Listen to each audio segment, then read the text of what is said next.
Good afternoon to you. I'm Danilo Evangelista, and welcome to today's tropical weather outlook for Saturday, July 11th, 2026. Today, we're going to take a look at what's happening in the tropics, especially in the Pacific, where things are really beginning to heat up. And we've talked about this over the last several days. I did a video a few days ago talking about how the Pacific would heat up, and now we are really starting to see the fruits of it. And I warned since the beginning of the year that the Pacific hurricane season would eventually come to life in a very thunderous way.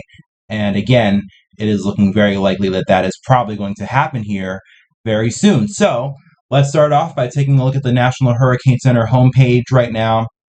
Nothing happening in the Atlantic.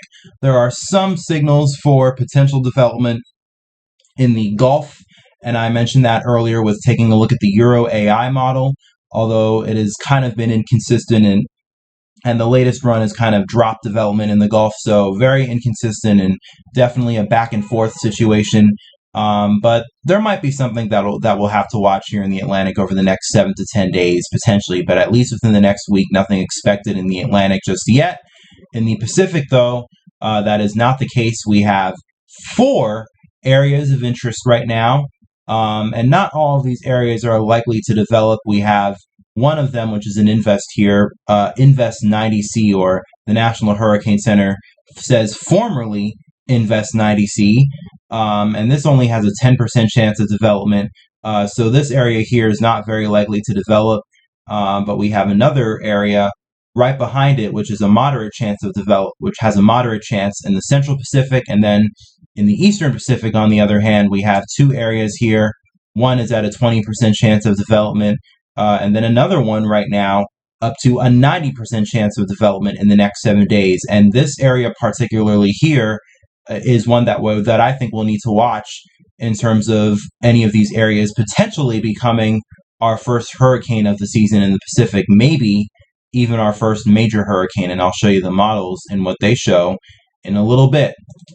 Here's a satellite image of the Atlantic and the Pacific in combined view right now, and you can kind of see the contrasts already taking place, and I've talked about this before, but the Pacific just looks much more primed for activity, and I think that just generally makes sense since the background state favors the Pacific much more. I mean, you see a bunch of this, random convection happening all over the place in many areas here in the Pacific, and definitely multiple pockets of energy as well, probably coming from tropical waves which have originated from the Atlantic.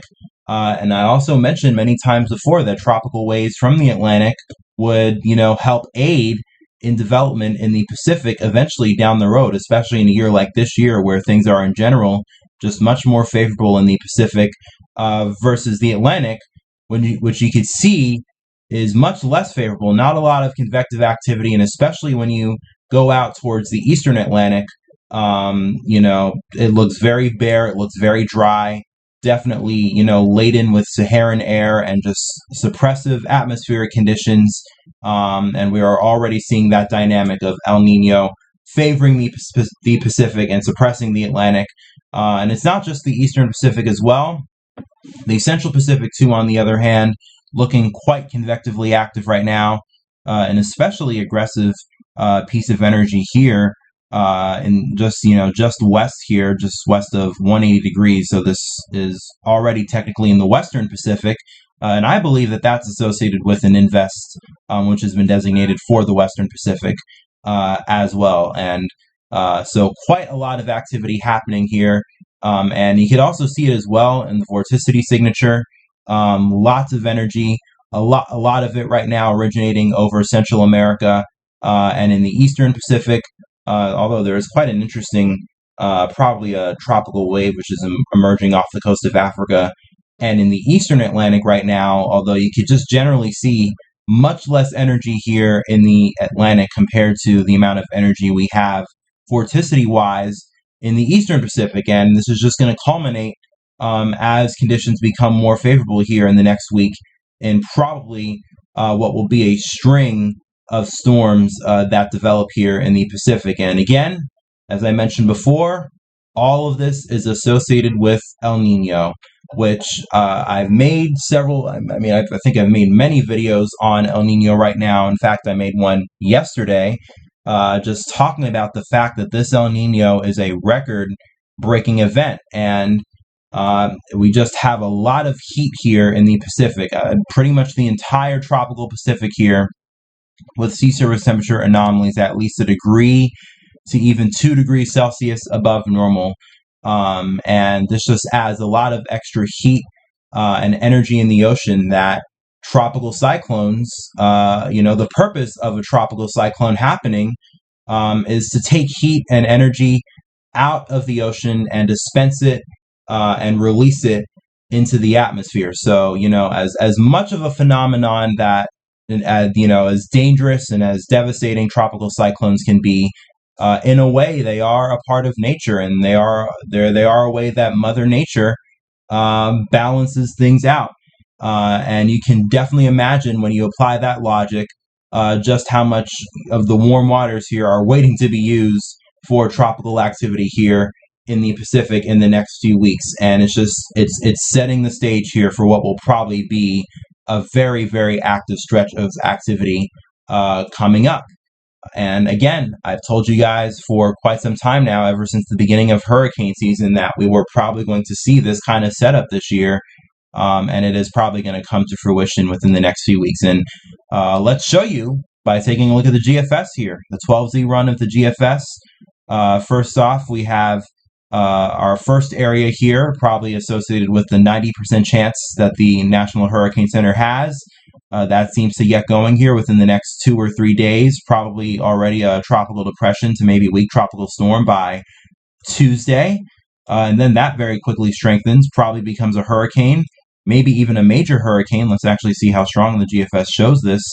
934 millibars, so that is definitely a major hurricane that the GFS develops, and then brings this on off to the northwest, more than likely staying away from Mexico. So those along the Mexican coast don't have to worry about any direct tropical impacts right now. But the story is always the same, especially when you're looking at multiple strong hurricanes out to sea. In both the Pacific and the Atlantic, there's always the risk of rip currents, which are very high, very strong, potent waves and swells that are emitted and caused by tropical systems, because they release a lot of energy. That energy kind of sends shock waves throughout the ocean, and that culminates in very large and dangerous waves, which are life-threatening sometimes to human civilization, even though some people may say that surfers can really take advantage of it. And I'm pretty sure there will be a lot of surfers along the beaches over the next few weeks taking advantage of the very high waves we will likely get by these storms. But you can see here on the GFS, there goes one, and then within the next week, another one develops here. And yes, we're going to beyond 10 days out, even to the next 2 weeks. But you can see beyond that, another one develops too. So more than likely, it's going to be a train of storms that develop here in the Pacific over the next few weeks, and not just the Eastern Pacific, but probably in the Central Pacific too. First of all, you could definitely see we have pieces of energy here. One in the far eastern fringes of the Western Pacific. Maybe that'll go on to develop. And then we have some other energy here which tries to consolidate in the Central Pacific probably within the next week. So when you total all of that together, as I've been saying, I think we are probably going to see, at least within the next 1 to 2 weeks, 3, maybe even 4 named storms here in the Eastern Pacific. And again, more than likely, this is just the beginning of what will be an active stretch of activity here. Very, very active stretch of activity here in the Pacific. On to the Atlantic, though. And let's take a look at what the GFS shows for today. And not much really happens here in the next week. The GFS is not showing much. Maybe there's an aggressive tropical wave which moves off the coast of Africa. And then looks like there's some frontal energy here.